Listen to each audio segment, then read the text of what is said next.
City boy, city boy. Ladies and gentlemen, it's your boy, Nate the Great, back with another video. And you know we gotta go ahead and do a Monday Night Raw on Netflix review, baby. Alright, now, what can I say about this show? What can I say about this show was so bad. This show was so fucking bad last night that I had to turn it off. I have too much self-respect for myself. All right, I have too much self-respect for myself. All right, I turned it off at probably the worst time too, because right after I turned it off, genuinely right as Kyrie Sane and Liv Morgan are getting ready to square off in the ring, apparently Liv Morgan gets injured immediately. So I'm like, maybe it was the worst time to turn it off. But I mean, at the end of the day, what am I watching this shit to see wrestlers get hurt? No, I'm not. I'm watching this shit for storylines. I'm watching this shit for characters. And as far as I'm concerned, throughout the entire night, I didn't get not one storyline.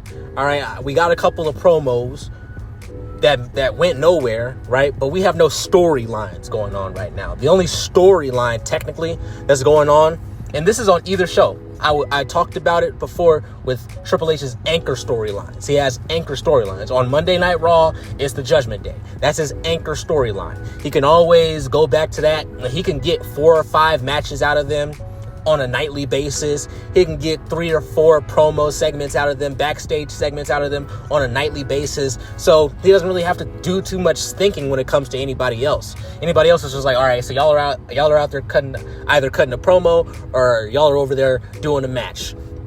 Y'all are backstage. That's it. All right. Because throughout the night, it's going to be Judgment Day drama. Just like over on Friday Night SmackDown, throughout the night, it's going to be Timu Bloodline, Shane Bloodline, Hood line. It's gonna be all that, right? That's what it's gonna be. All right, on Friday nights, you're gonna get 3 or 4 matches out of them. Solo Sikoa is gonna be in a match. Jacob could be in a match. Even JC Mateo could be in a match. We're gonna have promo segments throughout the nights. That's what we're gonna get, and that's what we get on most nights. And that's what we got last night on Monday Night Raw. We got most of the night dominated by matches that we already know how they're going to end, and the other half was dominated by exactly that anchor storyline of the Judgment Day. What's the Judgment Day doing now? Or is Dom, JD, and Finn, are they at each other's throats again? Roxanne Perez trying to take Liv Morgan's man, just a bunch of shit that I really don't care about. But these are the only storylines that we pretty much get on Monday Night Raw. All right, we didn't get to see Seth Rollins, okay, not until the very end of the night. Same with Cody Rhodes, which I have questions. I have a lot of questions, especially over these last couple weeks. So we had Cody Rhodes, we had Seth Rollins, we had LA Knight, all right, all in the main event. Not in the main event, in an actual match, but LA Knight came out to attack Bronson Reed, right? To help out Jay Uso in getting that victory. And he had Seth Rollins coming out there. Then he had Cody Rhodes coming out there. My thing is, over the last 3-4, honestly, since WrestleMania, the brand split has not meant much of shit at all. The brand split doesn't mean anything anymore. You'll see SmackDown and Raw superstars crossing brands each and every single week. And it's like, there's nothing to really even be excited about for when it comes to that anymore, because it's it doesn't even, there's no rhyme or reason to it, right? There's no we're having a conversation with the general manager. Hey, I gotta come in, I gotta, pull up to SmackDown tonight, right? There's no any of that, because of course the general managers and, the interviewers, the commentators, nobody actually has motivations, right? They don't have motivations. They don't do things for their own gain or anybody else's gain. They only set up matches. That's all that the general managers do. They just set matches. You come up to them, you ask them for a match, you're most likely going to get that match. It just is what it is. So let's go ahead, jump into the review. All right, we're going to do it segment by segment pretty much for as far as I got, and then we'll kind of get into where I dropped off why I dropped off, and then we'll move on from there. So we started off with, of course, some superstar walkouts. We have to start off with some superstar walkouts. And then we have Liv Morgan and Dom coming out and cutting a promo. Now, when I saw Liv Morgan and Dom coming out, I already knew what kind of fucking night I was going to be in for. I already knew it. I knew it was going to be an absolute bore snooze fest of a night. Because as much as I like Liv Morgan, as much as I like Dom, neither one of these people are main event stars. All right? They're both mid-carders at best. Liv Morgan, you can say what it is. You can say what you want to about how she's one of the more talented women. And I do agree. She's one of the more talented women. But even though she's one of the more talented women, she still sucks. Right? Like, I'm tired of acting like she doesn't. She still fucking sucks. Whenever I have to listen to a Liv Morgan promo, I want to scratch the ears off the side of my face. All right? Liv Morgan is not entertaining when it comes to promos. She can have backstage segments where she's actually entertaining and she has some good character to her, but when it comes to her just cutting promos, just take me out the game. I'm good. I don't need to watch this shit, right? But Liv Morgan is basically coming out there talking about why she attacked Nikki Bella last week, and how if you're talking about the women's division in any fashion or form, you have to talk about Liv Morgan. All right, she's a record breaker, history maker, right? 4-time tag team world champion, whatever, right? She then says that she wants what's her face? She wants a rematch. All right, she didn't say she just wants a match. She said she wants a rematch. The rematch that she never got for the World Heavyweight Championship. And I'm sitting here like, rematch against who? Right? Rematch against who? Because we already went through like 6 months of her and Rhea Ripley going back and forth. We already went through that. What do you mean rematch? So I'm figuring she just meant I want to have a match against Io Sky, all right, for the World Heavyweight Championship, all right, because that's what we end up getting, right? Io Sky, she comes out and fucking Liv Morgan is just basically asking Io Sky to hand over the title, like, oh, we can just do this easy, right? Io Sky's like, oh, well, I don't have to hand over a title. You have to earn it. You have to earn it, okay? Nikki Bella, she's trailblazer. She's trailblazer. You have to earn it. You have to earn it. That's all I could recall her saying, okay? I don't understand half Japanese, half English. I just don't. All right? These people have been in this company damn near a decade at this point. Fucking that's Asuka, that's Io Sky, and neither of them still can speak proper English, good English, even passable English. That's all I ask for is passable English. We can't even get that. So, whatever. Liv Morgan continues to ask for the title. Io hands over the title, says you can have it, then drop kicks her, then kicks Dom in the nuts, and that was pretty much the first segment of the show. That wasted 12 minutes of our time. We move the fuck on. We got Stephanie Vaquer versus Ivy Nile versus Asuka, making her return versus Raquel Rodriguez, right? This match was pretty much nothing. All right, this was a boring ass fucking match, if I do say so myself. If you want to, like, seriously, you start off this show and you give us Liv Morgan and Dom Mysterio, all right? 2 mid-carders at best, all right? And then you give us this boring ass match. I don't care who the fuck was in it. I don't care if you have Asuka in it making her turn. This match was fucking boring, all right? At the end of this, all you need to know is Rhea Ripley, she came out to attack Raquel Rodriguez, right? And Asuka, she ended up capitalizing on that. She hit, I think it was Ivy Nile with what she's calling the Empress Impact, which is basically just her throwing her ass at her opponent's face. So everybody has an ass move now. I'm not necessarily opposed to it, but everybody has an ass move now. All the way from Jacob Fatu and the Samoans down to the women's division, everybody has an ass move. So whatever. She gets an in-ring interview after the match where she continues to show that she can speak zero fucking English, all right? And we move the fuck on, all right? We go backstage with Judgment Day. Liv and Raquel, they got some tension because Liv is mad at Raquel because, you know, she didn't win her match or whatever and what have you. Dom and Finn, they have a little bit of tension because Finn wants to have JD's back out there for his match against AJ Styles. Dom says, hey, you already had your chance kind of against AJ Styles a few weeks ago. So what I'm going to do is I'm going to have I'm going to have JD's back tonight. I don't know what this does for either of them. We all know how this match is going to end. We know AJ Styles is going to win. So it's like, I don't know what this tension back here does for either of them. Oh, neither one of you can go over on AJ Styles. What is that? What is this doing for anybody? But whatever. What the fuck ever. We move on. All right. We come to Gunther next to cut his promo. All right. Gunther says that Jay Uso was the better man on one night. And that night was WrestleMania night 1. He was the better man that one night.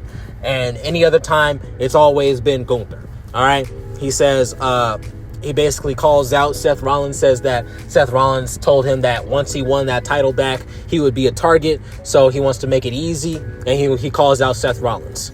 We get Goldberg coming out next. All right. His music hits. All right. And the crowd goes, I mean, I won't say they went mild. He got a pretty decent response, but I'm positive that it wasn't necessarily the response that they were looking for. All right. But I'm sure he would have got a better response if up to this point, the show had actually been good, or they had been able to, keep the audience entertained to some degree up until this point, but they just genuinely have not. Right. So Goldberg comes out. He says that Gunther was talking all that shit. All right. He was talking all that shit when he came out, and before he even got to this part, right? Goldberg comes out. He does his punch, kick, thing that he does. When he comes out, does the entrance, punch, does the little kick. I thought bro's knees was about to blow out. I thought his ankles were going to give out. I thought something was going to happen.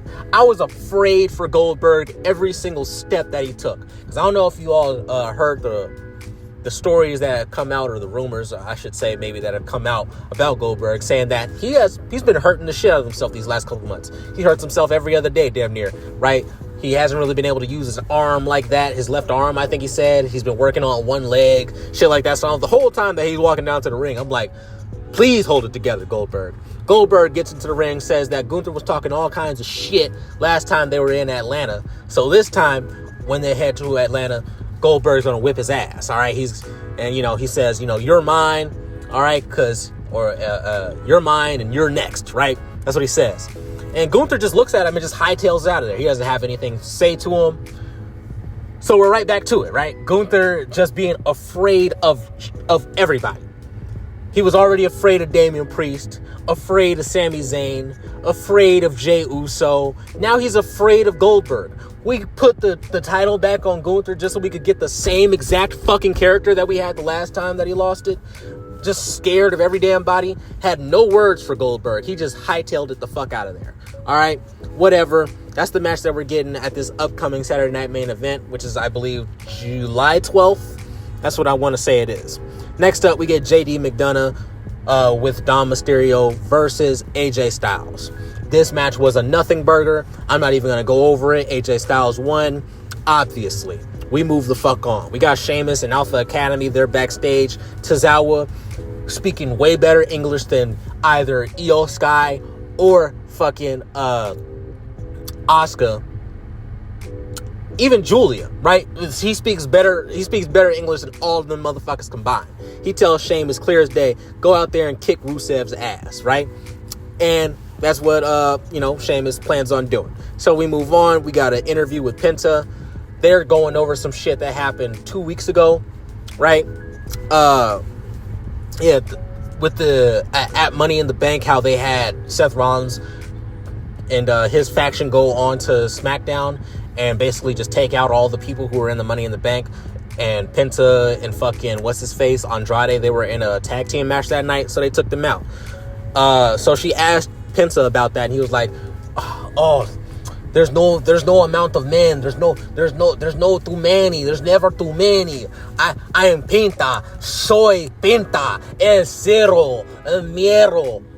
All right, I don't know what the fuck he said, but that's basically what he said. He said there's no amount of people, all right, no amount of men that can take him on, or that he's going to be scared of, or whatever the case is. We move the fuck on. We got a Bayley promo, okay? That's what's up next. And this is what I'm already at this point, I'm at the end of my fucking wits. I am at the end of my fucking wits by the time Bayley came onto the television screen.